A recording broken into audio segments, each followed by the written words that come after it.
What is the call to healing? The call to healing for me means it's God's call to people who are still living in a state of hurt. Okay. They are still dealing with trauma from their past. They have not healed from those pains, and it's affecting their everyday life. It's affecting their relationships. God is calling us to a place of healing because when you are not healed, it stops the momentum to the thing that God designed you to do.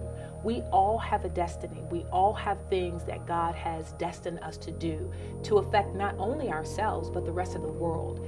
That cannot happen if healing doesn't take place. The other thing for me is that a call to healing is God telling you healing is present. All you have to do is get to a place of acceptance. And so what I desire for people to know is that God is calling out. He's shouting out. He's trying to draw you in so that you can reach your divine destiny and purpose in Him. Where did all this begin? When did it start? Because I know this is a heavy Yes. calling. Mm-hmm. So we I've talked to you many a times. Yes. I spoke with you over the phone, in person. Where did it all stem from? Where did it all come from? Well, for me, it started with abuse. It started with sexual abuse as a young child.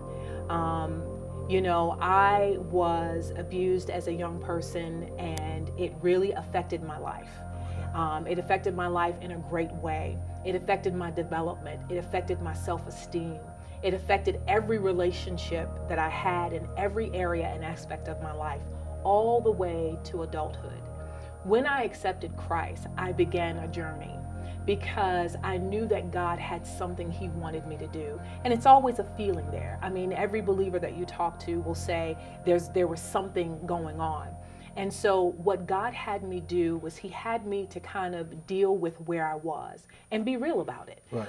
For me, that meant letting go of those pains, letting go of that hurt, and having God heal me in those places.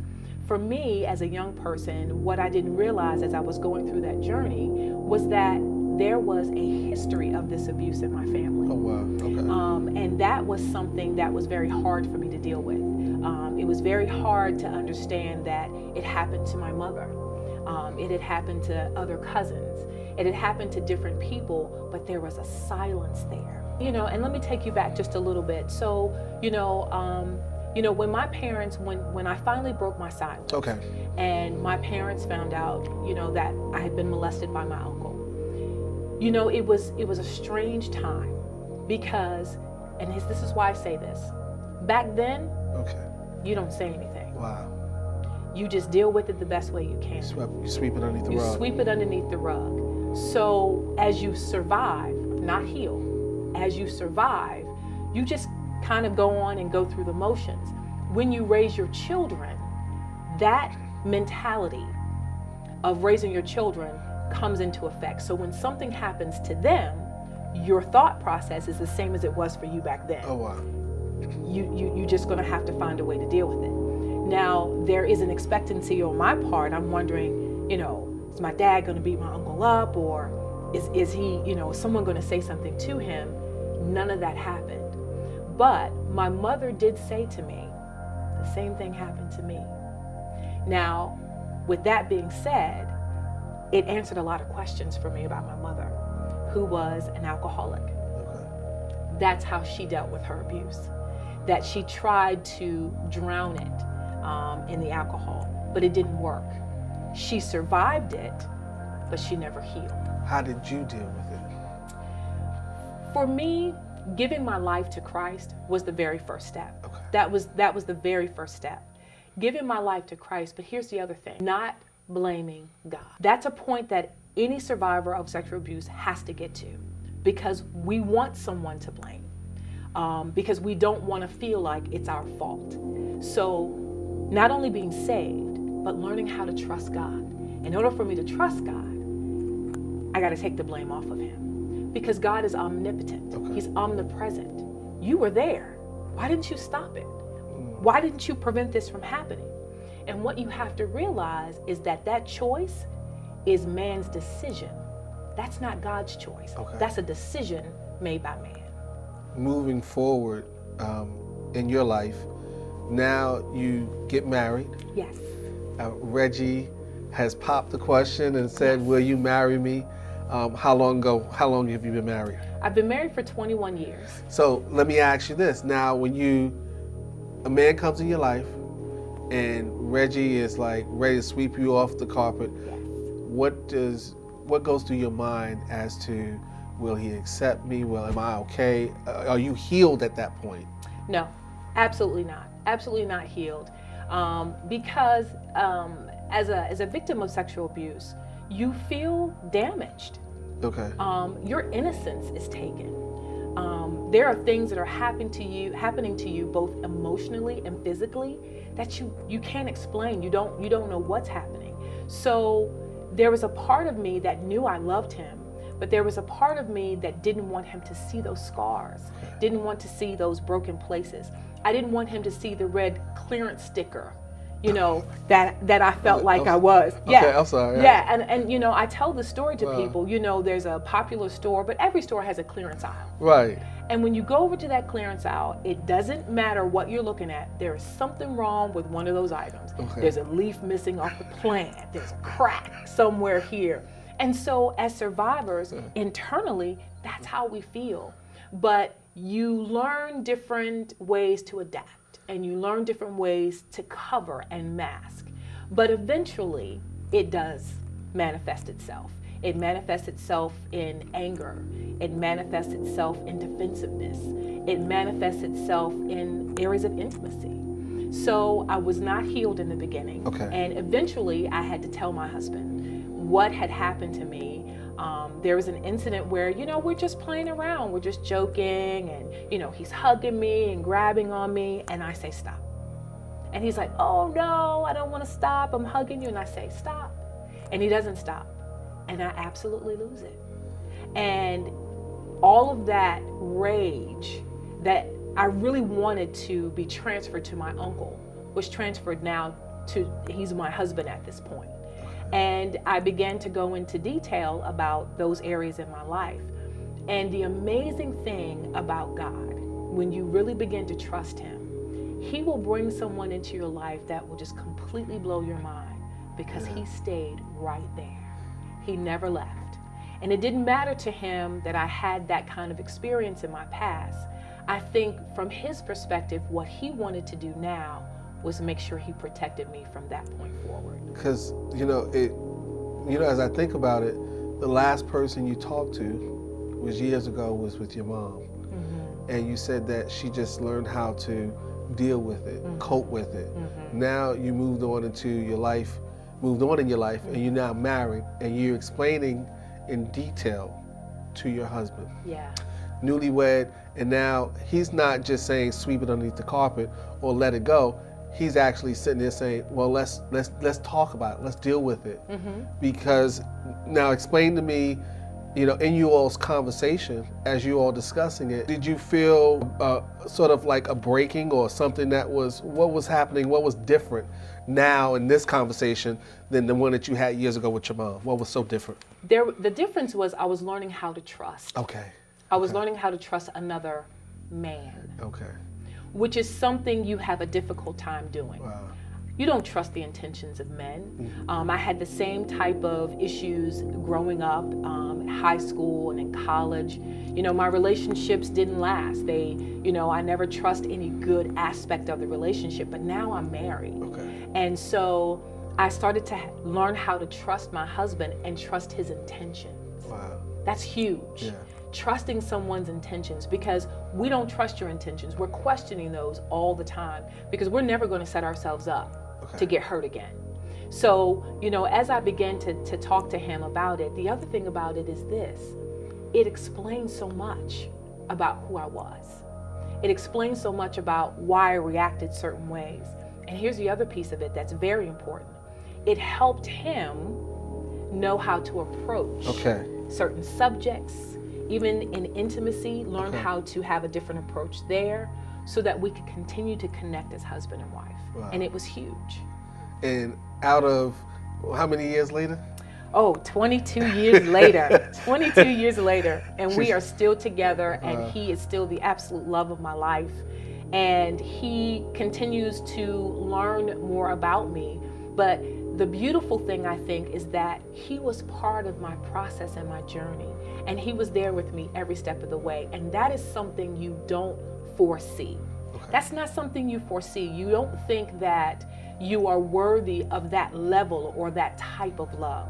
And that's something that's hard to receive, and it's hard to give. Let me stay right there for a second, only because a person, to remove the roadblock out of their lives and to move into or towards their destiny, there was some point that you had to accept the fact, well, let me just tell my husband what has happened or what I dealt with in life. So there was a vulnerable place that you now had to confront, and you had to be strong, and you had to let it out and share it.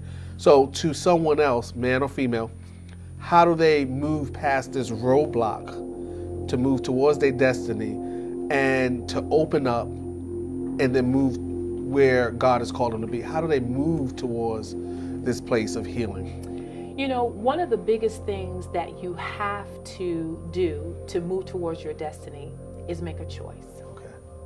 You simply have to want the destiny.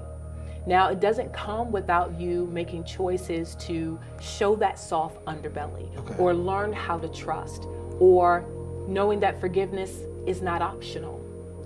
Those are things that you have to do. But here's the other piece of it. Though my husband was part of my healing process, I had to want my destiny just as much. Okay. So it wasn't about doing it for him or for the relationship. I'm glad you went there. It really was about knowing that despite my experience, I still had a destiny. Okay. Despite my experience, God still had a plan for my life. See, you think that that's the end all be all to your life. It's all I'm gonna be. I'm going to be on that clearance aisle. I'm going to be on that shelf. When people see me, they're going to look damaged. I have to cover it. I have to do all these things. When God is really saying, all you have to do is accept the healing that I have for you, that my son died on the cross for, to give you. But you have to have someone to guide. My mother didn't have a guide. Okay. My mother, my aunts, cousins, anyone who doesn't have anyone to talk to, doesn't have anyone to believe them, there's no guidance there. So what I determined and determined in my heart was that I was going to be transparent. Okay. So that transparency would free someone else to start their journey. So you're here in your organization. What is the name of your organization? The organization is called Thrive to Heal. Okay. And so in your organization, Thrive to Heal, are you guiding people as to this type of hurt, out of this hurt, so they can move quicker towards their destiny? I am, because we also think we're alone. You can hear statistics all day long, but you still feel very alone in that experience. And you can look at different people on television, but I'm an everyday girl.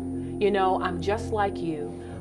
We have a ministry at a women's prison, and I say to them very often when it's my turn to minister, the only difference between you and me is choice. Okay. That's the difference. I could have been exactly where you are. So part of the thing that I do is let them know you're not talking to someone who's a novice at this. Okay. You're not talking to someone who just decided one day, I'm going to talk to people who have been abused, and I'm going to say, you need to get your act together, and you need to just rise up and get to your destiny. No, I'm talking to people because I know the places, the deep places, the dark places that they go to, that they stay at, that inhibit them and hold them back. And I want to show them that I am transformation in the flesh if you just release that and let God do what he does. One of the things that I know through your experiences is not get over it. Right. Or just move on. Right. You know, you through your spirit and through your book and through you're saying, look, let's go, let me help you get through this. There's a process. Yes.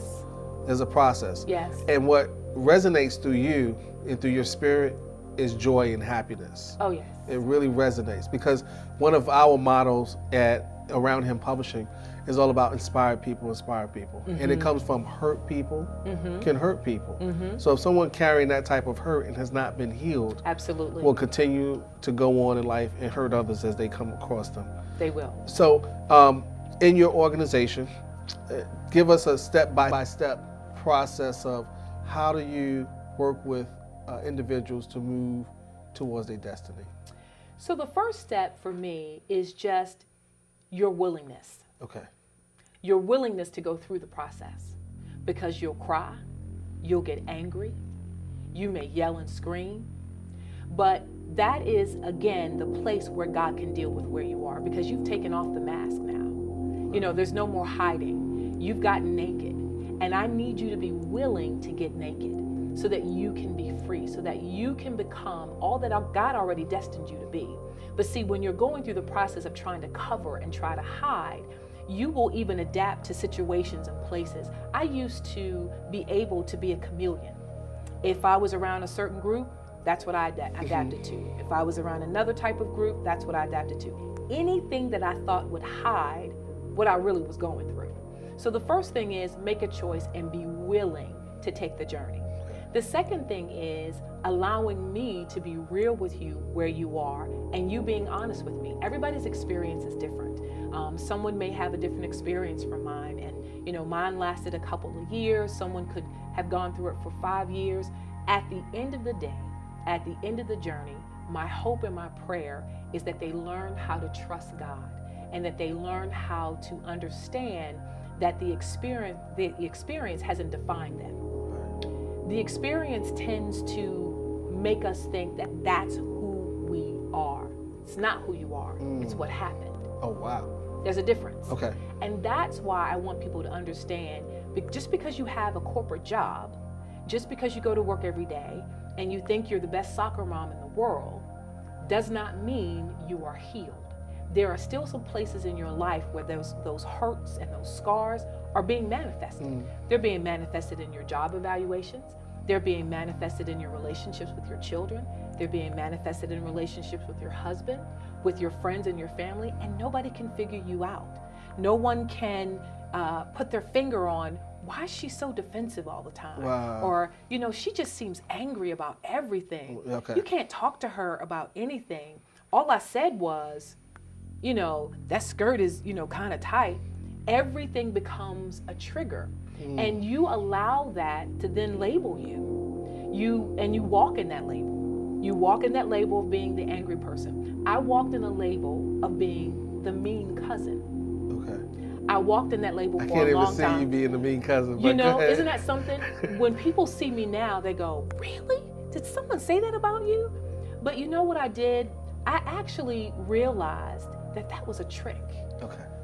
That was a trick to pervert my mind from who God was really calling me to be. It wasn't mean. I was protecting myself. And for me, I never came, you know, for me, the definition of mean is that you purposely want to hurt someone else. Never ever my intention. But I was going to protect myself at all costs. There where you say protect yourself, for someone who's dealing with or has dealt with hurt, they go into a defense mechanism. Absolutely. And they are trying to protect themselves from this never happening again. Yes.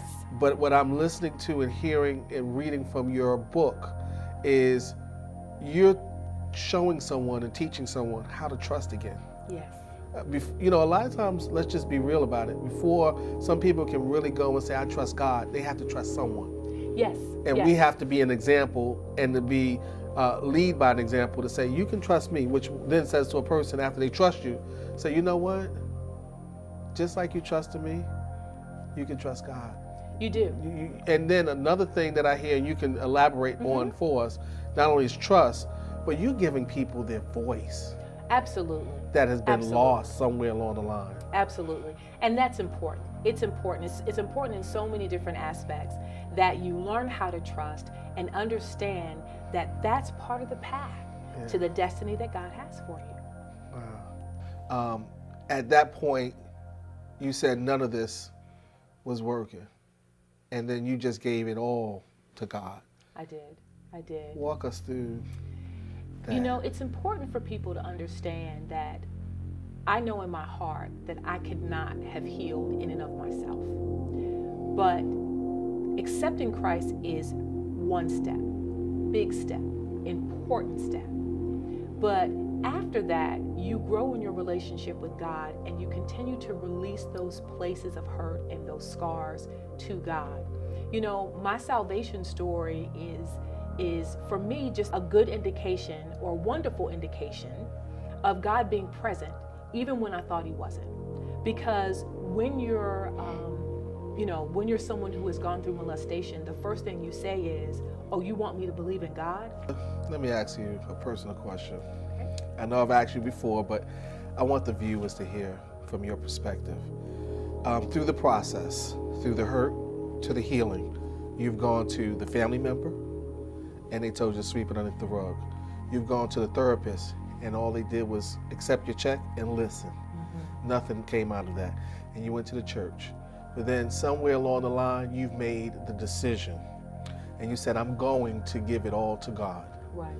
Walk us through that process when you made that decision. Sure. It's important that people understand that though I know in my heart I could not have gotten to this place of healing without God, even in that acceptance of Christ, there was still a process that I had to go through. But it's also important for people to understand that I realized that God was present. Now, let me take a step back and say, for a person who has been molested, I think you have opportunities to know God. You will have family members that go to church, your grandmother takes you to church, but after that experience where your innocence is stolen, the thing that you think about is God of love, he's the protector, because, in church back then, they don't talk about the things that happen in the dark.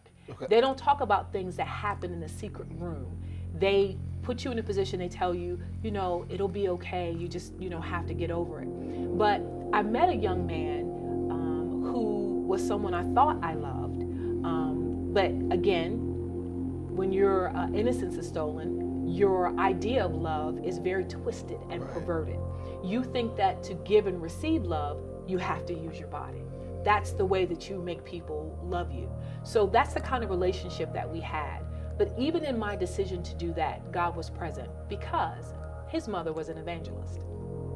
I began to travel with her when she would go speak. And that's when I first accepted Christ. He was there even then. And he paved the way for me to start my path to healing. But you talk about the therapist, you talk about the family member. Even when I got saved and started going to church, here's a really important piece. They're not responsible for my healing. I am.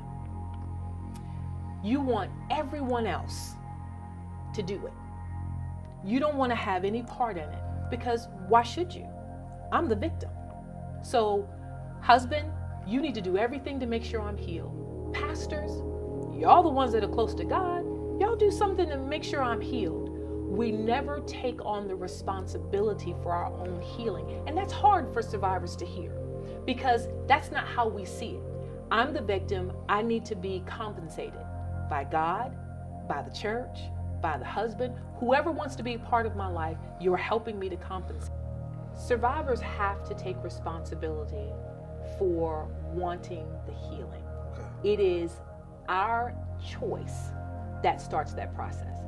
But when you see yourself as a victim, that's the role that you continue to play throughout your life. Come on now. So that your interaction with people has you as the victim and them as the one who needs to save you, rescue you, and be responsible. I need you to heal me. Even in the church. Now, I'm saved, but I still don't see God as the healer. I still have not fully released myself and allowed myself to trust him to continue that healing process. The pastors are here. You do it. My husband's here. No, you do it. So when I finally understood that my choice to heal included the responsibility for my healing and that it didn't belong to anyone else, then things began to move in my life. And every time I took that step towards God, things begin to open up. Now, let me be clear about when I say open up. Things begin to open up so that I would understand who God was, how the experience no longer defined who I am, but it also allowed me to see the areas of scarring that I had been trying to cover up. My mother had an old saying, I grew up in the country. I rode big wheels and all that kind of stuff. I'd get on them and ride and scar my little self all up. And so I would want to put a Band-Aid over it and just cover it all up. And my mother would say, you got to take that off. You got to let some air get to it. Right. Why? You need a scab to form so the healing can take place underneath. Survivors don't want to do that. We don't want to take it off so you can see the scar. But God, when you do that, you're also signifying your level of trust to God. When you take that off and you say, God, let your wind of healing and mercy come and heal that place of hurt, that's when you begin to really start to heal. So I don't want people to think that, oh, Vanessa got saved and wow, boom, she's healed. God still had some work to do in me, because it's almost like you tell someone who's been smoking for 20 years, just put the cigarette down. You're talking about a habit that's been 20 years. That's a process. That's why we have so many products out about, how to break certain habits. It's the same thing in the life of a survivor. We need to take steps, but each step that we take is a choice of our own. Doesn't belong to anyone. Taking ownership in one's, not considering yourself the victim. Right. But walking in victory. Right. Okay. Right. Let me jump into one of your areas that you teach, and you love to teach about the ripple effect. Yes. Explain to viewers what the ripple effect is. Well, as I go into explaining what the ripple effect is, here's how it's the most powerful: when the vision is changed. You talked about, going from being a victim to being a victor. Okay. That comes as my vision has changed. So now that my vision has changed as to who I am in God, I'm not only healed, but I'm empowered, okay. I'm delivered, and I'm the enemy's worst nightmare. Ooh. Now what I want to do is I want to create the ripple effect. When you see a pebble drop into the water, I'm dropping in hard, and it creates those ripples on the water. The ripples on the water, to me, represent anyone who may decide to take that journey to heal. When they take that journey to heal, I want them to then become the pebble and create their own wave of ripples. The silence needs to be broken on this subject. It needs to be broken. We have been quiet long enough. There are thousands, probably millions of people who are still suffering because they're holding on to those places of hurt. They're holding on and trying to cover those scars. Covered wounds never heal. At some point in time, my mother said, you have to let that thing, you have to let the air hit it. And when I think of the air, I think of God's wind. And that's the thing that creates the healing. So this is not solely about me and necessarily my journey.